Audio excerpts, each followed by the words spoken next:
J'ai constaté que les vidéos parlant de l'état de chaîne YouTube avaient un certain succès, alors voici la vidéo que certains attendent. Qu'est-ce que j'ai foutu pendant cette dernière année? Avant tout, pour ceux qui ne regardent pas les descriptions de chaîne, sachez que si je l'ai créé, c'est un peu pour le fun, surtout pour le troll, mais aussi pour tester quelques trucs liés à YouTube, parce que Bidouille est le plus grand site de partage de vidéos du monde, c'est bien. Quand j'étais spectateur, je me disais que gérer une chaîne ne devait pas être très compliqué. On poste des vidéos et on modifie quelques options. En vrai, il y a des restrictions. L'une des plus importantes, c'est que, avant que les annotations ne soient violemment supprimées, on ne pouvait pas mettre des annotations et des écrans de fin dans la même vidéo. Pourquoi?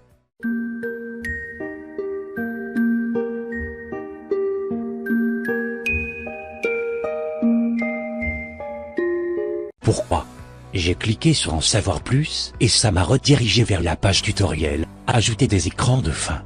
Du foutage de gueule de la part d'un site qui nous explique à chaque fois comment ajouter des écrans de fin. Sérieux YouTube, au bout d'un moment j'ai compris. Ensuite, il y a la confirmation de chaîne YouTube, qui consiste à donner son numéro de téléphone à Google pour confirmer. Probablement quelque chose d'utile. Le problème, c'est que même si vous faites plusieurs chaînes avec le même, et je dis bien le même compte Google, on doit quand même donner son numéro à chaque fois. Bon, en soi ce n'est pas un problème, le vrai problème c'est qu'on ne peut donner le même numéro que deux fois, même si vous utilisez le même compte Google. Pourquoi confirmer son compte plusieurs fois sur le même compte? C'est idiot. Aussi idiot que d'activer par défaut la pub à côté des vidéos. Sérieusement YouTube. Je n'aime pas la pub, et je n'ai pas l'intention de gagner ma vie d'une façon aussi sale. De toute façon je ne gagnerai pas grand chose. Quoique. Vous voulez la recette miracle pour percer sur YouTube? Il y a un énorme contraste sur ma chaîne, entre des vidéos de complot et de femmes nues qui font des milliers de vues, et mes autres vidéos qui en font quelques dizaines. C'est dommage, je suis très fier de ma vidéo sur les prénoms absurdes. Mais je digresse. Aujourd'hui, comment percer sur YouTube? Étape 1, utilisez le pénis des humains mâles pour les attirer dans votre piège. Pour ce faire, il faut utiliser la miniature la moins subtile possible, les hommes n'aiment pas la subtilité. N'utilisez pas de flèches et de ronds rouges, ça fait trop d'informations pour l'adolescent prépubère devant son écran. Étape 2, n'oubliez pas de les fidéliser en leur donnant de la frustration. S'ils sont frustrés, ils regarderont d'autres de vos vidéos et s'abonneront peut-être. L'auteur de la vidéo n'a que 66 abonnés et n'est en aucun cas responsable de toute tentative de manipuler les gens pour avoir des abonnés. Achetez des vues si vous êtes nul. N'avoir que quelques dizaines d'abonnés ne protège pas des règles absurdes de YouTube. En fin janvier, Squeezie a sorti une vidéo où il réagit à des gens qui réagissent à ses réactions. Pour pousser le bouchon encore plus loin, j'ai fait une pseudo-vidéo où je réagissais à ça. Je ne rapporte pas d'argent à YouTube, donc je n'ai aucun pouvoir, donc cette vidéo n'est plus disponible, je vous laisse deviner pourquoi. Visiblement, utiliser quelqu'un de connu à des fins parodiques, c'est diabolique. Oh, faut que je la note celle-là. Ensuite, avant de vous parler des statistiques, voici 3 trucs aléatoires liés au site de YouTube. Quand vous changez la miniature d'une vidéo, elle s'applique directement, mais dans le code HTML de la page, on a toujours accès à l'ancienne miniature, mais ça la met à jour au bout d'un certain moment. Ensuite, on peut avoir accès à une vidéo en elle-même en modifiant un peu l'URL de YouTube, alors je me demandais si après avoir effacé une chaîne, ces vidéos restaient dans la base de données YouTube. Apparemment non. Edward Snowden serait content. Enfin, depuis quelques mois, la page d'accueil de YouTube charge, puis se bloque une dizaine de secondes avant de remarcher. Je ne sais pas si c'est pareil pour certains d'entre vous, mais apparemment c'est dû au JavaScript. Ce JavaScript. Tu m'étonnes qu'il y ait des problèmes avec YouTube, comment les employés peuvent travailler avec ce genre de code.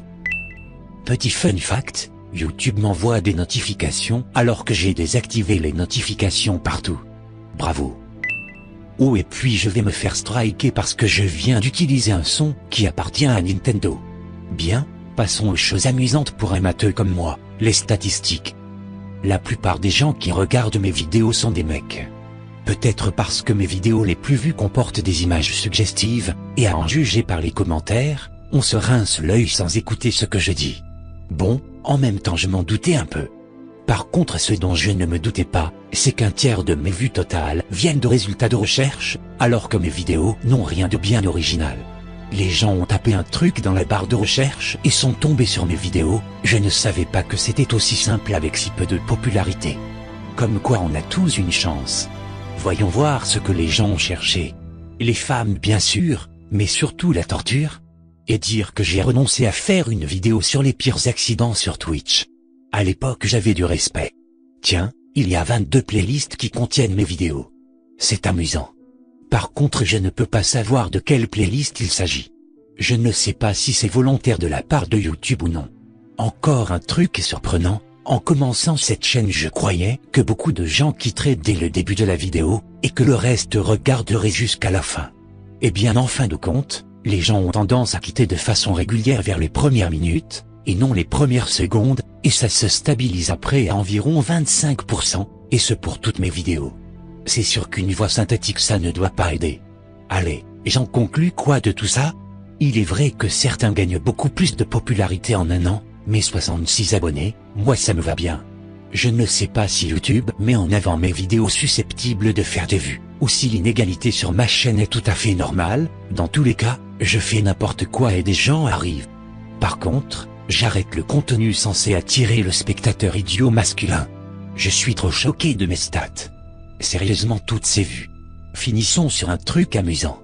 La vidéo sur la Terre plate ne m'a rapporté que 5 abonnés, mais pourtant pendant une semaine elle a fait exploser le compteur de vues. J'étais pas prêt pour ça, mais c'était vachement marrant, et ça va continuer à l'être. Je ne sais pas trop ce que j'espère pour la prochaine année, on verra bien. En attendant, faites votre propre avis sur moi.